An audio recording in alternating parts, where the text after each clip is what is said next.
Hello everybody, I'm Peter Hudson. I'm the Director of the Centre for Palliative Care, and welcome to this webinar on bereavement assessment and bereavement support. We've been delighted with the interest in this webinar. Over 700 people have registered, which is absolutely fantastic. So thanks very much for being part of this important seminar. Chris Hall is our guest presenter this afternoon, and I just need to acknowledge that I'm having a couple of interviews in advance. If I break up or if you lose me completely, but Chris Hall's connection is very optimistic to be able to deliver his presentation without problems at all. So my sincere apologies in advance. Before I introduce Chris, in the spirit of reconciliation, the Centre for Palliative Care acknowledges the traditional custodians of the country throughout Australia and the connections to land, sea and community. We pay our respect to their elders past and present, and extend that respect to all Aboriginal and Torres Strait Islander peoples today. Chris Hall is a psychologist, and for the past 24 years has held the position as Director of the Australian Centre for Grief and Bereavement. In 2007, he was elected to the Board of Directors of the International Work on Death, Dying and Bereavement, and served as Chair from 2010 to 2013. He was elected President of the Association of Death, Education and Counselling in 2015, and he's been formally recognised for advancing the study of death, dying and bereavement. Chris is also an honorary fellow of the Department of Psychiatry at the University of Melbourne. He serves as the editor of the Australian Journal of Bereavement and is a former associate of the Death Studies Journal. So you're in very good hands. Chris is very accomplished in this area of bereavement care and bereavement support. And one of for those of you who haven't joined our webinars before, one of the real pluses, I think, is the opportunity for the comments and questions to allow at least 15 minutes of that.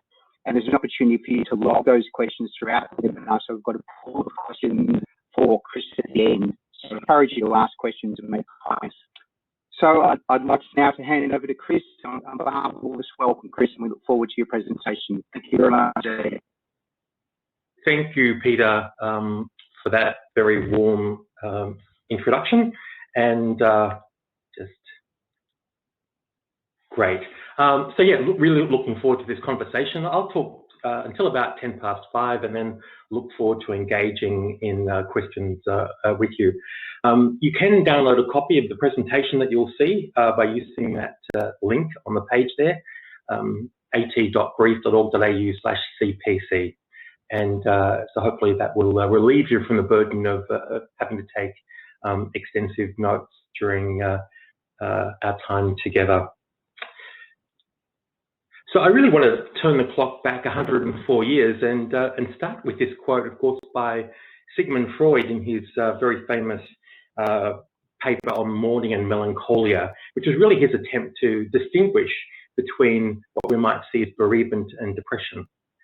And he says, although mourning, that is our response to the death of someone, involves grave departures from the normal attitude towards life, it never occurs to us to regard it as a pathological condition and to refer it to a medical treatment. We rely on it being overcome after a certain lapse of time, and we look upon any interference with it as useless or even harmful. And I think even after 100 years, there is still a great deal of wisdom in what Freud says here, that grief is the price we pay for love. It's a process, a normal and adaptive process of accommodating that reality of the loss. It's a process of relearning the self, who am I now, in the wake of this experience of loss, but also a process of relearning the world, renegotiating relationships, developing new skills. Perhaps where I might take, if I be so bold, some issue is the idea of interference as harmful. There was some discussion some years ago whether grief therapy itself had some iatrogenic impacts, that intervention was harmful. And in fact, we have no evidence that in fact that's the case. But we certainly do have evidence that it is differentially effective. And of course, here we're talking about grief therapy, the more or less formal process of engaging with bereaved people through a particular course of treatment or an intervention. Of course, grief and bereavement support is much broader than that. So if we perhaps move forward a little and look at, over the last 16 years, a number of substantial systematic meta-analyses of bereavement interventions for adults really does give us some clues as to the question of efficacy and impact. One of the most impressive is the one at the top by Wittak and others, which found that treatment for complicated grief, in fact, appeared to be effective. But there was little support for preventative interventions for complicated grief, and also that there was a variety of measures or tools that were used. Other studies have shown that there's general improvement, whether you're part of a treatment or a control group, that the strongest effects were found in those who had more complex or pathological or complicated grief. Other studies showed generally low efficacy of interventions. So whereas the individual studies themselves suffered from many methodological flaws and challenges, there is a kind of a general point that we can take from all of these studies. And that's summed up by the work of Jack Jordan and Bob Niemeyer, who said that who benefits from bereavement interventions? Well, most uncomplicated grief is probably naturally self-limiting. But one of the most important trends in those reviews is the recognition that there are subgroups of mourners who are at elevated risk for dysfunction and who respond well to formal intervention. And I think this is a really important point, that really we're talking about not a bereaved population, but we're really talking about parts of that population who tend to benefit more from more formal interventions. So how do we translate that to practice? Well, I think the clear message is one size does not fit all. Bereaved people often express different parts of their bereavement experience to some people and not others. Bereaved people often want different things at different times. Bereaved people have different safe places where they engage with their experience of loss in different ways. That grief is highly idiosyncratic. And so it's quite clear that these kind of universal, broad brush approaches to bereavement care have their limits. It's interesting when we think back to the quote of Jordan and Niemeyer in 2003, some 18 years ago, and we look at this finding that it takes an average of 17 years for research evidence to reach clinical practice. Perhaps I remain hopeful that there's going to be this sort of zeitgeist, this change in bereavement care, when we move from more broad, general approaches to providing bereavement support to one that perhaps looks at the idea of triage and providing different kinds of support to people with different needs. So, of course, the world of bridging research and practice is not unique to bereavement. Knowledge translation is a kind of a fundamental challenge. But colleague Margaret Seeley, a Western Australian academic and clinician, nicely illustrates in her paper of 2015 the gap between policy and guidelines and practice. And so we have NSAP, for example, that provides guidance on bereavement support and palliative care. The WHO, of course, has stated the important and central role that bereavement care has in palliative care, and also other guidelines and standards such as the 2012 Bereavement Support Standards for Specialist Palliative Care Service. So just looking at some of those, NSAP Standard 8, which is formal mechanisms are in place to ensure that the patient, their caregivers and family have access to bereavement care, information and support services. That families are clinically assessed to identify those at risk of complicated grief and bereavement. So the idea that they are clinically assessed at risk of complicated bereavement. Also, clinical assessments undertaken to identify those family members suffering depression, anxiety, and sadness associated with loss, grief, or bereavement. This is an idea we'll return to a little later, but the idea that the comorbidities that we often see with complicated grief, particularly anxiety and depression and post-traumatic stress disorder. So again, when we talk about bereavement kind of assessment, we're talking in a sense more broadly than just bereavement measures themselves. The family's need for support is reassessed on an ongoing basis, including after the death of the patient. So the idea that there are various time points where these assessments are made, recognising that bereavement itself is highly variable. People have good and bad days. The need to look at this over and across time. Culturally appropriate information and resources about loss of grief and the availability of bereavement support services routinely available before and after the death. Staff and volunteers involved in bereavement support undergo formal education programs. And finally, that referrals to specialist mental health and counselling professionals are made when clinically indicated. If we look at the bereavement support care pathway, again, that the Australian Centre for Grief and Bereavement and the Centre for Palliative Care jointly developed, it talks about a chronology of care from between intake and the client's death, support at time of imminent death, as soon as things that should be undertaken as soon as practical following the death, 12 weeks, 6 months, and then 12 months after the death. Also, in addition to that chronology of care, if you like, there are a number of standards that the guidelines speak to. The fourth is around screening assessment. Before death, a comprehensive biopsychosocial, spiritual, and bereavement risk assessment is conducted as soon as possible after the client's admitted to the service. A structured risk assessment based on a conversational exploration of risk factors is undertaken. The assessment requires structured documentation, review and team meetings, and it begins on intake and continues through the palliative care services involvement and beyond. So again, really from a point of entry to some time after the death. Again, what we argue, I guess, in these guidelines is it's not necessarily about doing more, it's often about doing differently. And I'll come back to that theme a little later. So at the time of death, assessment of the level of trauma. Again, given the common co-occurrence of trauma experienced as a result of a death. And I think this is one of the challenges which I'll speak to in a moment around assessments undertaken by care staff, that often we overlook the subjective appraisal of the experience of the death. The death may be experienced by a family member as sudden and unexpected, although for staff it may have been clearly foreshadowed. Again, after death, 12 weeks after that, a follow-up phone call, and around 6 months, following up with those identified at elevated risk using a validated tool. And again, the tool we speak to is the PG-13. I'll come back to that in a moment.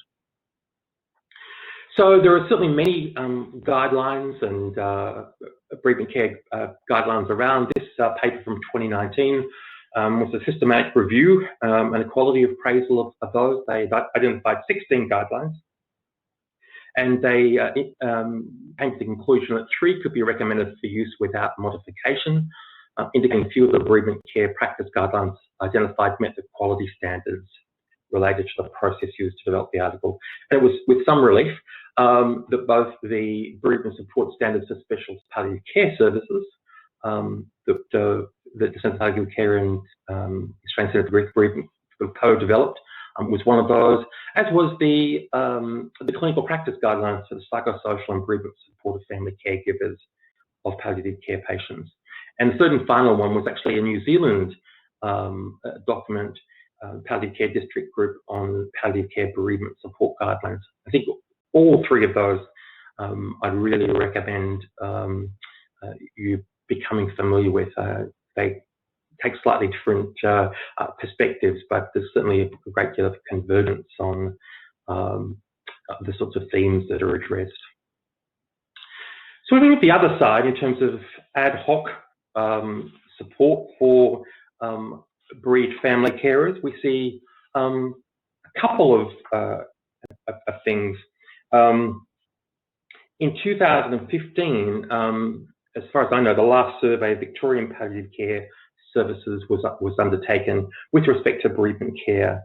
Formalised measurement or assessment tools were used by 55%, just over half of bereavement services. Most of those assessments were based on staff assessments of the emotional states of carers and bereaved family. They were generally blanket bereavement delivery to the bereaved population.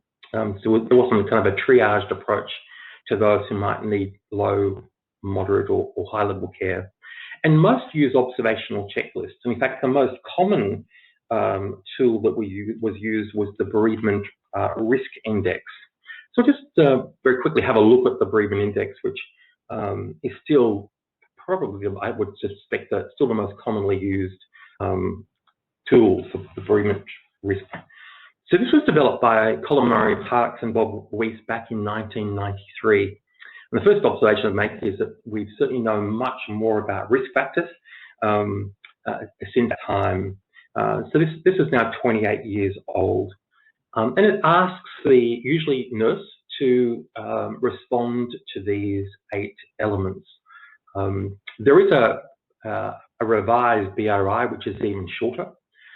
Many palliative care services used a modified bereavement risk index where they add or change elements of it. The first one was having a child under the age of 14 at home was seen as a risk factor. Actually, recent evidence suggests that actually being a parent and having other children to care for is a protective factor. Occupation of principal wage earner, anticipated employment, and certainly there's a recognition here that there are significant social and financial impacts of bereavement. Clinging or pining, anger, self-reproach, summary of current relationships, and then kind of a global assessment of how the health professional feels this person will cope from well to very badly. So it doesn't ask the bereaved person directly anything about their experience. And we know that bereaved people will often disclose different aspects of their experience to different members of staff. It might be, a conversation on the way to the car where certain information is disclosed. So really, the BRI isn't what we'd see as reflecting our current understanding of risk measures, and the fact that it asks the practitioner to kind of make a best guess has also demonstrated some real issues around inter-rater reliability, that we can have 3 practitioners with 3 very different perceptions around the particular responses and needs of the client. So in 2004, the National Institute of Clinical Excellence in the UK, in their guidance on cancer services, looked at this idea of primary, secondary and tertiary level interventions. And this has been further developed, particularly by people like Samar Un and Lauren Breen and others, and particularly picked up from, I think, a health promoting palliative care perspective, of the idea that we really need a multi-tiered model of public health in bereavement support. And so these figures really relate to what we know about levels of kind of risk and complication. So if we talk about universal intervention, 60%, the majority of these individuals deal with their grief with the support of family and friends. They'll access information on grief. They perhaps may read a book, find something on the internet, speak to family and friends. And these people who manage well, and in fact, more formal interventions have shown that there's been very little impact with this group. There's then a middle group where it might be a more targeted intervention. These may be potentially at risk because of the nature of the death itself. They may need some additional support. They may have value from peer support groups, whether that's face-to-face or online. But again, they may need some additional more targeted support. And then we have a figure of around about 7% who really are at risk of more complex needs. And this 7% really relates to some of the latest research around what's called prolonged grief disorder, which has been incorporated within the ICD, International Classification of Diseases, and is in a large part will be included in the next update to the DSM, where this is a group who are hurting and are at risk of some significant degree of impairment. And so what we would see here is, in terms of the sorts of interventions, family and friends, the importance of psychoeducation, that a lot of good grief therapy is good grief education. We certainly have many people who say they feel like they're going crazy, they don't understand what's going on, or they're being encouraged to seek support because of the concerns or anxieties of other family.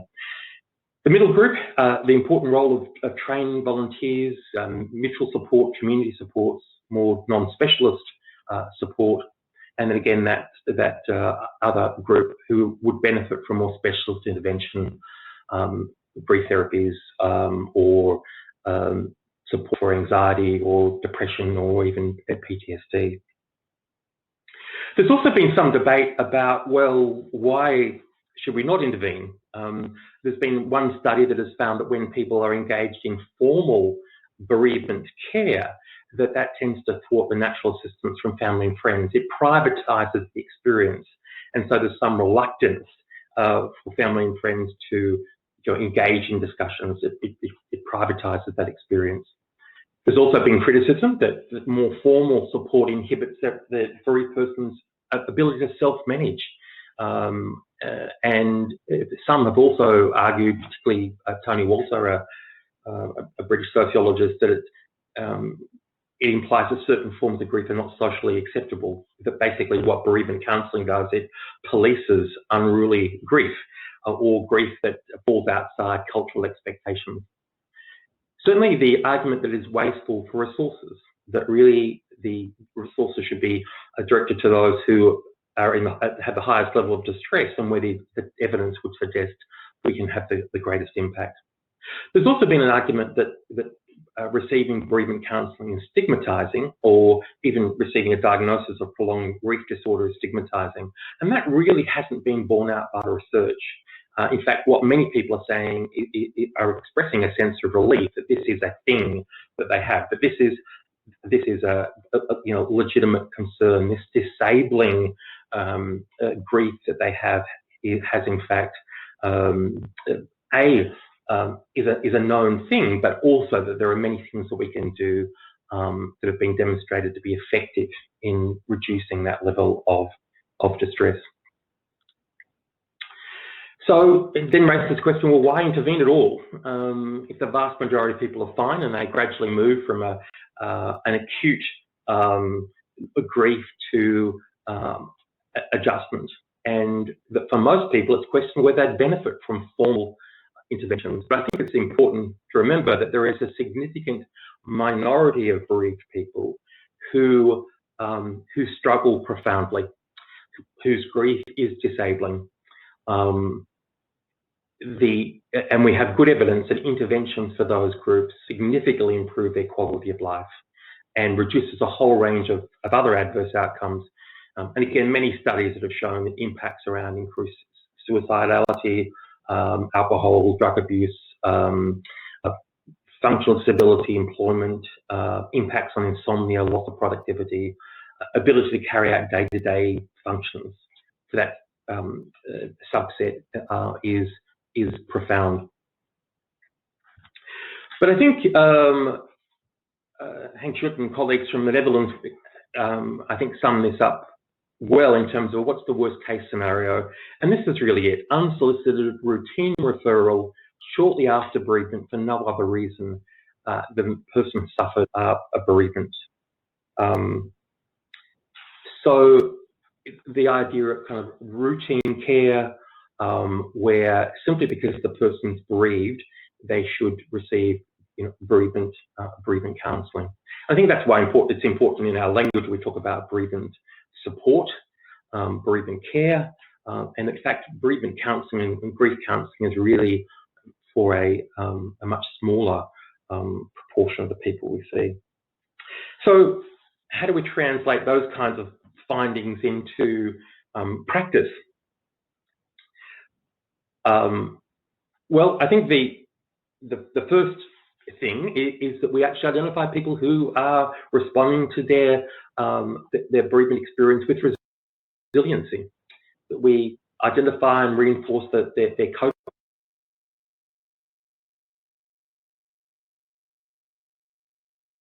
their own ability for recovery. Again, what we see with bereavement is a normal adaptation to loss in most cases. It's painful, it's distressing, but with the support of families and friends, people tend to navigate that process well. We're talking about a small proportion of people where something derails that very normal process of adaptation. Something in a sense captures their imagination and leads to distress. So what we're really wanting to do is to really be strength focused and avoid interfering with their capacity for recovery. And again, our view should be that we're part of the bereaved person's world for as long as it is necessary, and certainly no longer, that we avoid undermining or replacing the family or their community as sources of support. So again, we need to be strength focused there and recognise that most people manage well. So where do bereaved people currently receive support and care? Well, as I said already, most of the support that bereaved people receive is informal. It's from family and friends. Again, this is a study of 506 bereaved relatives. Some were involved in a death related to palliative care, others were not.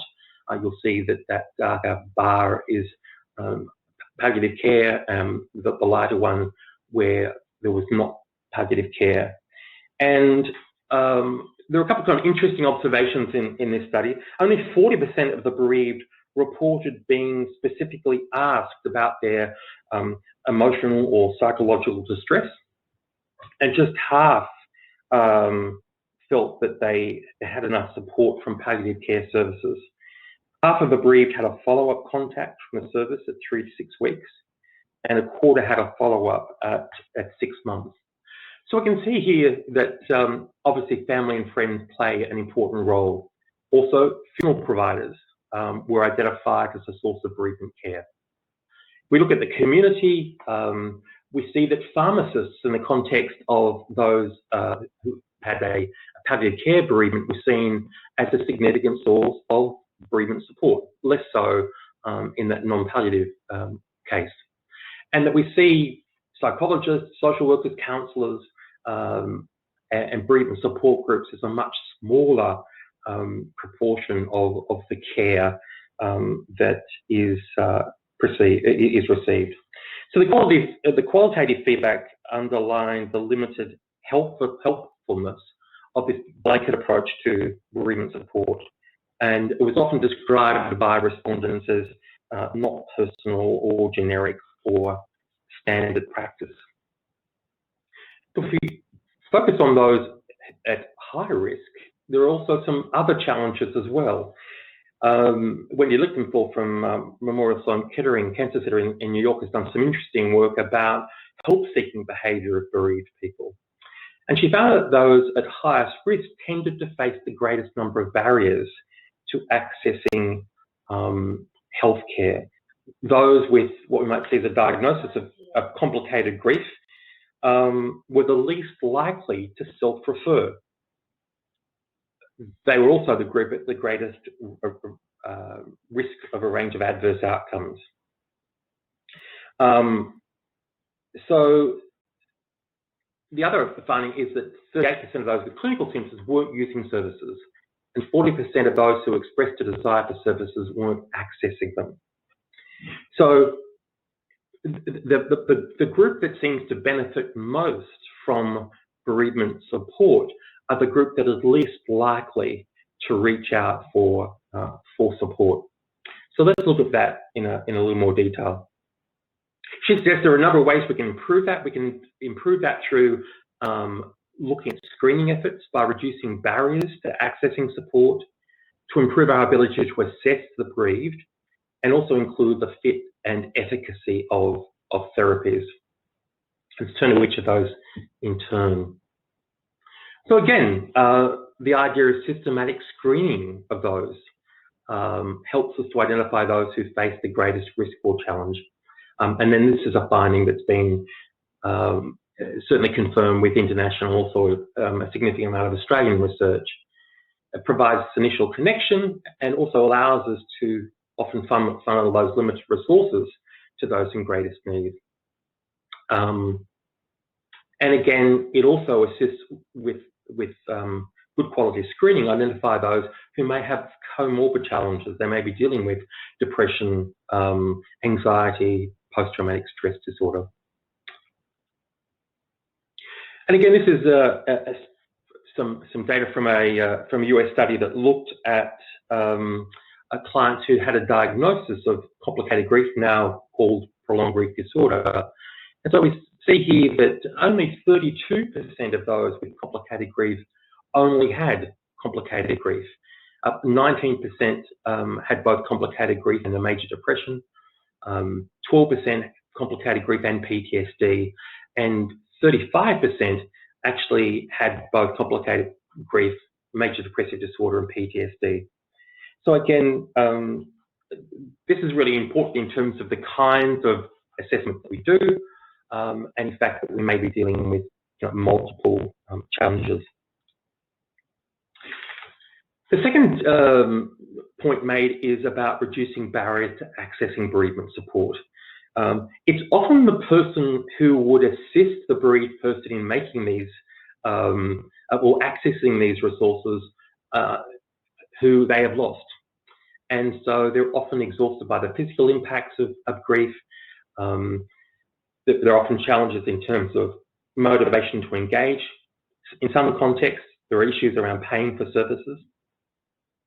But the really important finding here is that bereaved people who aren't accessing services seem to be doing so for two reasons.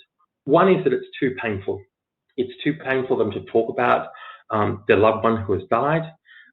It's too painful to go there. And the second is a sense that it's not going to make any difference. It won't bring back the person that I love. And so this idea of confronting the pain seems to be kind of central in terms of reluctance to engage with.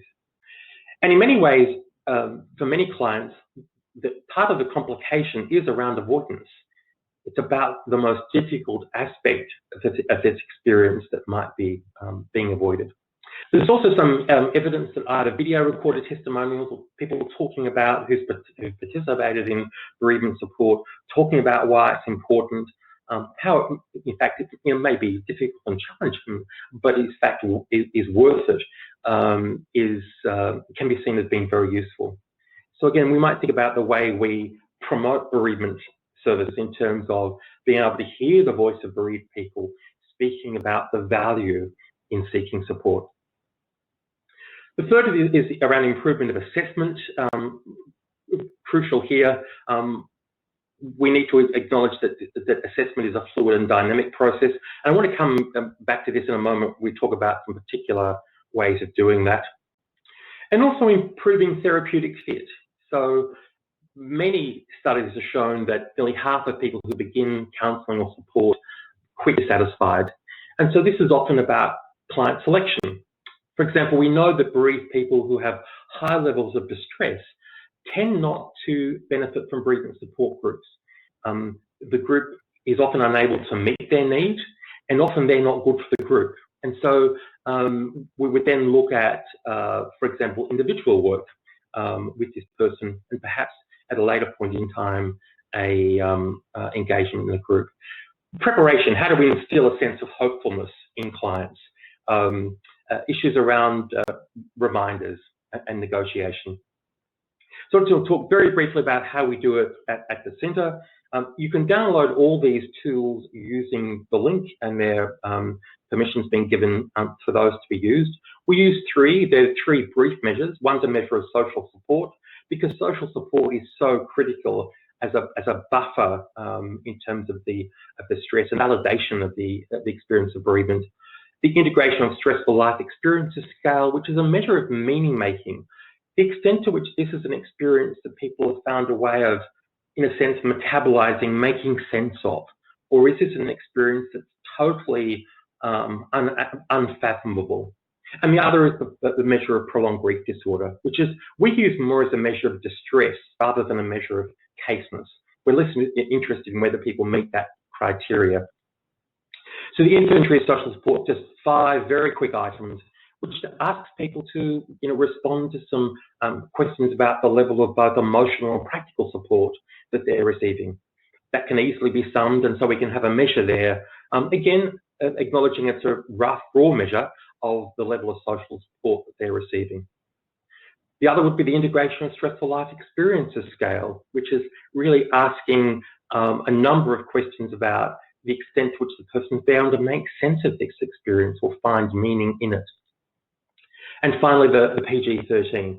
This is really a measure of separation distress, the extent to which of this painful yearning, the intrusion of the loss, and also its frequency as well. So how intrusive, how disabling is it? How much does it impact their ability to work or parent or so forth? And again, we've got very good data about the relationship between these measures and adverse outcomes. So again, one of the challenges with the PG-13 is, and this goes to the variability in the bereavement experience in those first few months after the death, that it, in terms of using it diagnostically, it requires 6 months. But again, it's got good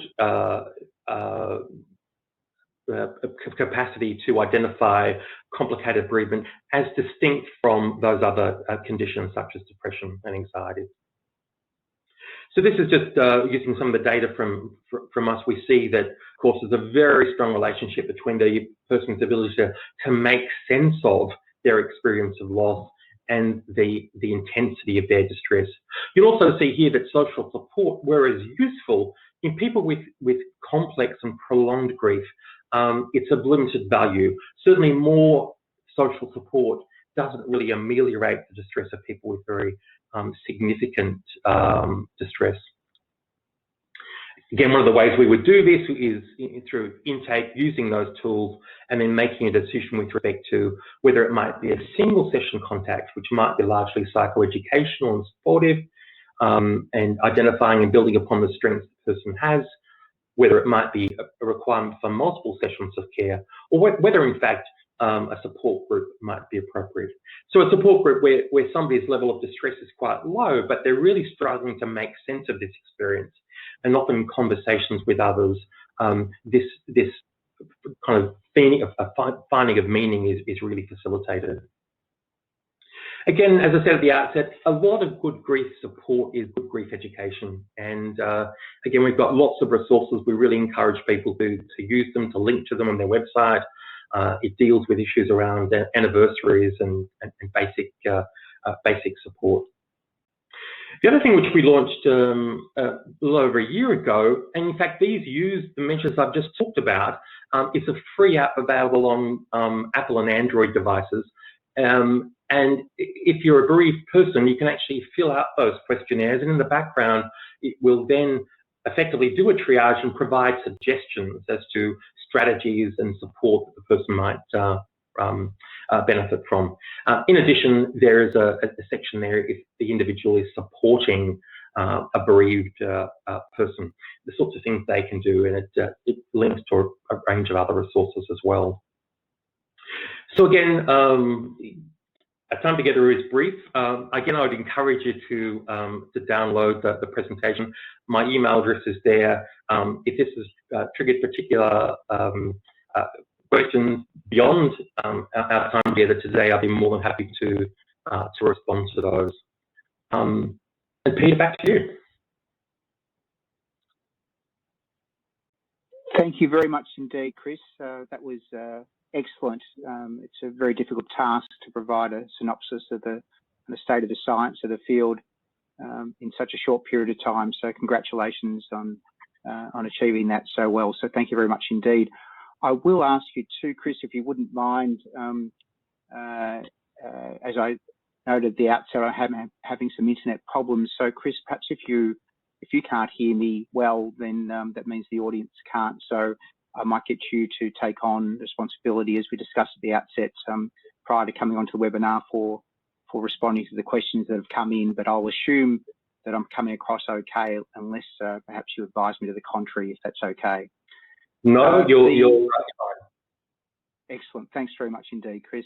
So a number of questions have come through, and just to reiterate, please don't hesitate if you've got any questions or comments for Chris, to send them in via the option through the webinar. And one of the first queries is about a couple of people joined late, and Chris has kindly made a copy of the notes or the slide presentation available, and I think that's on the last slide. Hopefully you can see that now. So that's got the web link there for a copy of the presentation.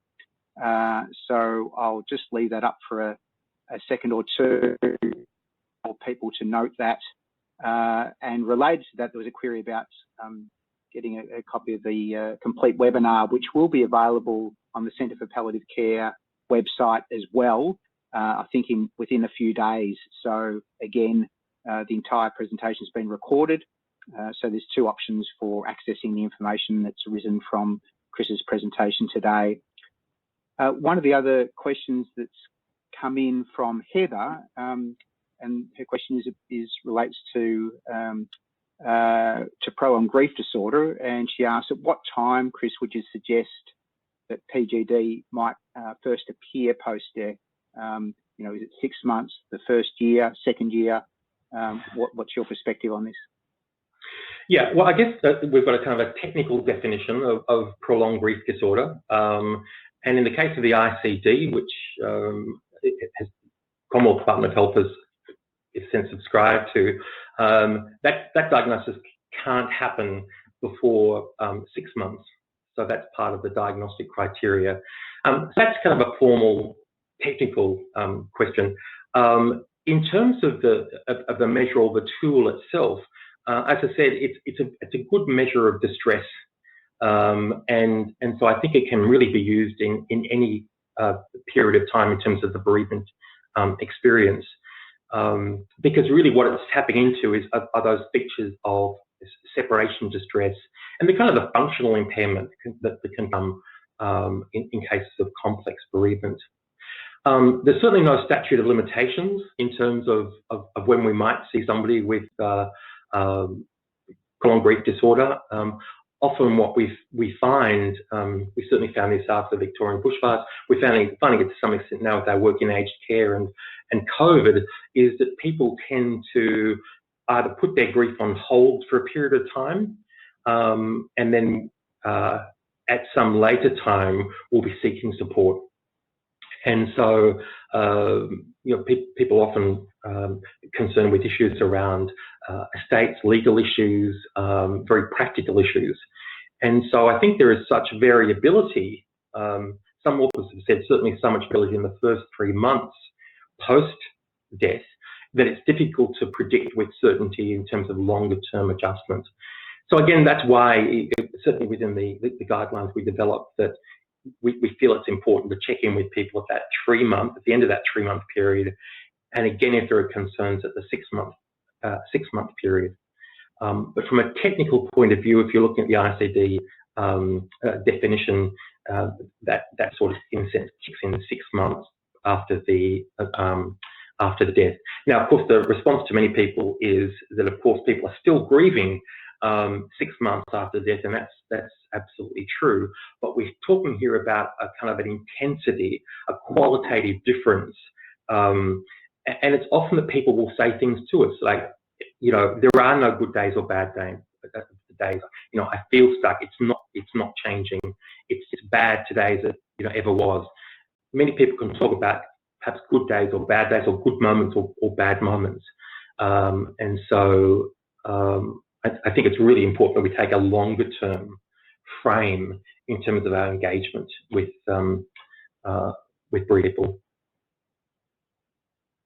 Thanks very much, Chris. A question from Irene, who's seeking your perspective on the relevance of Elizabeth Kubler-Ross's stages of grief that you know, we're all very familiar with, and she acknowledges that Shute, I think Shute recently conveyed that the perspective that they should be relegated to the shelves of history, and obviously that's one person's perspective, but and that goes on.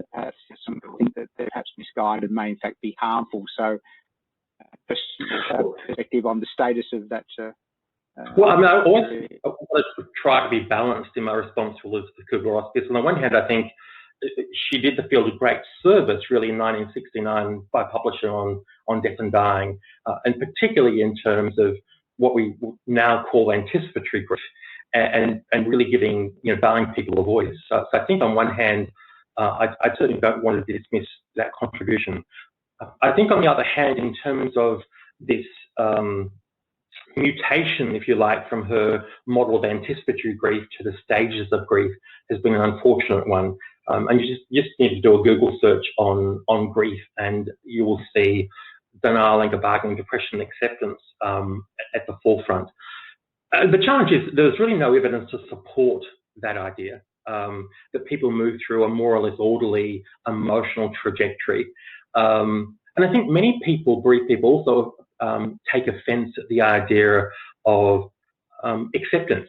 That in many of their instances of bereavement, there is no point of acceptance, as though that's the kind of the last chapter of the story. And so the disturbing thing is that this is still a model that's taught. Some recent studies have shown it's in some cases the only model of grief that's taught. Really what underpins it is the idea that time heals all wounds. With the passage of time, we process through this emotional trajectory, and then we arrive at the emotional promised land, which is acceptance. And so it's not a helpful model. There are many more models out there. I'd encourage people to look at things such as the dual process model, which comes out of stress and coping research, which is very practical, and I often share this with a bereaved person about the fluid nature of bereavement, that we're dealing with both emotions, but there are also lots of problems of daily living that we need to deal with. So certainly, yes, acknowledge that a contribution in terms of kind of end of life discussion, but it really isn't a model that serves us well now. I mean, a lot's happened since 1969. Thank you, Chris. A question from Peter, who asks about your perspective on anticipatory grief assessment, and a recognition from his perspective that his experience that in aged care, there's not an opportunity for follow-up afterwards, and that he, in his context, in his service, currently used a modified bereavement risk inbox, and whether that would be sufficient, whether there's enough evidence to support that, if you know that particular tool. So yeah.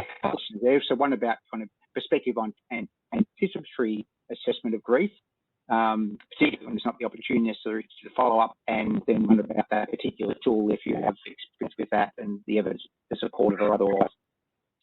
Look, there's a lot of debate even around the construct of anticipatory grief, and various levels of agreement as to whether it's an entity or it should be described in such a way. The view, I guess, I've taken, and these are reflected also in the standards, is that at the moment there really isn't a well-validated, rigorous way of assessing that anticipatory grief or pre-death period. In the standards, we actually talk about the importance of a kind of a structured conversation, and that there are many things that we can identify. Some of these would be things such as attachment style, the level of anxiety, concurrent stressors, and so forth. The tool that you referenced, I don't really think has the kind of rigor and kind of validity that where I would kind of use it without some concern. My view would be that we really need to have conversations and getting a sense of the person's sort of anticipated impact of what's unfolding. Certainly, I think there's a significant issue in terms of bereavement follow-up in general, certainly in aged care. But having said that, I also would point to things such as family-focused grief therapy, which again has some real rigor around it. Of course, David Kassane and Sid Block's model, which is really around family communication and interventions that really are looking at both identifying families at risk and encouraging conversations, constructive problem solving and engagement with families. So I think that certainly has some merits. There are some challenges around implementation, but I think taking that more systemic view is very useful. I think the bereavement field has suffered very much from an individual intrapsychic perspective, that there really isn't enough focus on the way individuals and families co-create meaning or make sense of loss, or the way that the family either can validate or invalidate that individual's experience. And so we're seeing a lot more clinical models, which is really inviting significant others and families into that conversation. Yes, certainly I'd be more than happy to provide some additional resources around anticipatory grief. It's there's certainly a lot that we could say about it. Thanks, Chris. From Francis, who's picked up on one of your slides where you spoke about the single session option, and so the question is there any evidence about single session work with people who are bereaved and or brief or short-term counselling approaches? So is there anything that you're aware of in terms of published work around benefit or otherwise from these very brief type sessions? Yeah, there's not, certainly there's not a great deal at all, which is disappointing. But I guess we get to the question, is bereavement care different from other sorts of care that a person might come to us for? So again, I then go to the broader, psychotherapy literature. Bouverie Family Therapy Centre, for example, done a lot of work on single session interventions. Again, when we say single session, it's not necessarily a single session, but it's one that's very solution focused. It's one that's very much about building and emphasising strengths, but the door remains open for additional support. So we found the material from Bouverie Family Therapy Centre around single session really very useful. And again, we may have people who come and see us because of concern or perhaps the encouragement of other family members that they're not doing well. And when in fact, when we look at how things are playing out, in fact, they are managing a very stressful, difficult time with some resiliency. So we think there's a real value in a kind of a single session approach. And this might be for the individual who has really quite low levels of distress. They have good social supports. Perhaps they're not necessarily struggling a great deal with making sense of the loss, but would really benefit from that single point of contact. And we will often have people come back when another loss may have triggered their distress, or they may be anticipating a birthday or some other event. So I think the idea of a single session, a more prolonged contact and group-based support really does have some merit. And of course, when we talk about groups, we're talking about time-limited groups, so it might be a very focused group of, say, 6 sessions. It doesn't necessarily have to be an ongoing open group that continues for some time. Thanks very much, Chris. And then a question about voluntary assisted dying, and Cheryl's wondering whether you've had any experience or insights with regard to potential impact on carers who have been involved in VAD. Yes, it's interesting. I mean, the international, as this was part of those developing discussions in Victoria some time ago, the international data generally was finding that people who had participated in VAD generally had lower levels of complicated grief than individuals who'd experienced a death in palliative care. It's very difficult. Well, I think we need to look at that with some caution because of the different legal frameworks and in those settings. I think what we are finding is that people who have experienced bereavement through VAD feel that there are particular needs and issues that they have in terms of their bereavement that aren't well met by mainstream services. And so we're in some discussion at the moment around developing some specific and particular supports for individuals who have had a family member participate in VAD and want further support. That there is a level of self-stigmatization that appears to be going on, where people are reluctant perhaps to talk about their bereavement experience, may be anxious about that decision receiving some kind of social judgment.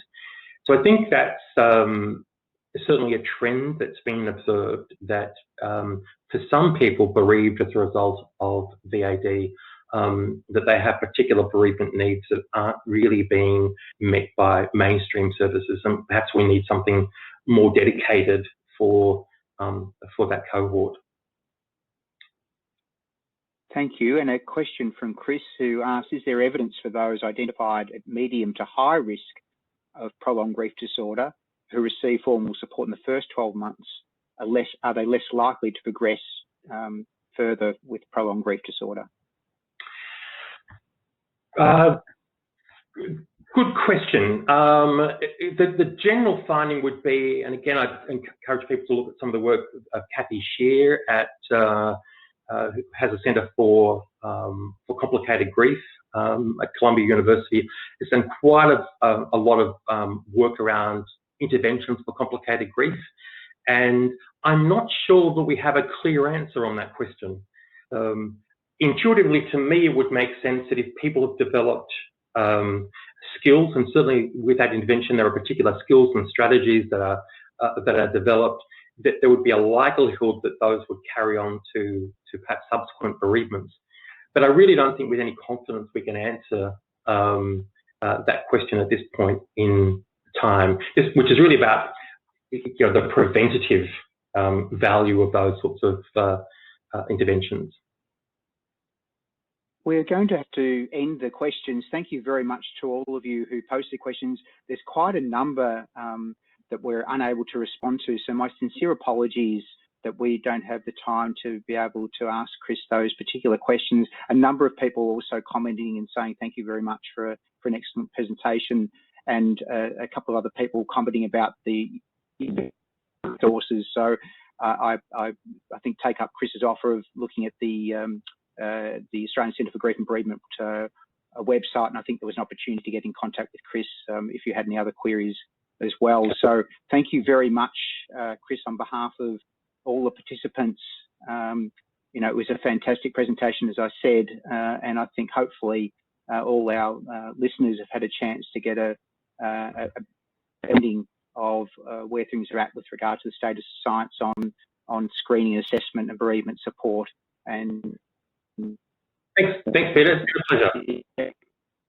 I would just like to thank to the Centre for Palliative Care staff behind the scenes who orchestrated this event and made it happen. So thank you very much sincerely for all the effort that goes into this. My apologies again for the way I'm coming across with my internet connection. So thank you all for bearing with me in that regard, and very much a big thank you to all of you for taking the time to attend this webinar. And I sincerely hope you've learnt something as a consequence of taking that time today. So we look forward to seeing you at again, one of our future seminars or events. As I said, this particular webinar will be made available on our website, and also if you go to the Australian Centre for Grief and Bereavement, that link to Chris's presentation will be there as well. We'll make sure that's available within the presentation on our website too. So thank you very much, everybody. Enjoy the rest of your day or evening, and we look forward to you joining one of our seminars in the future. All the best. Thank you very much indeed.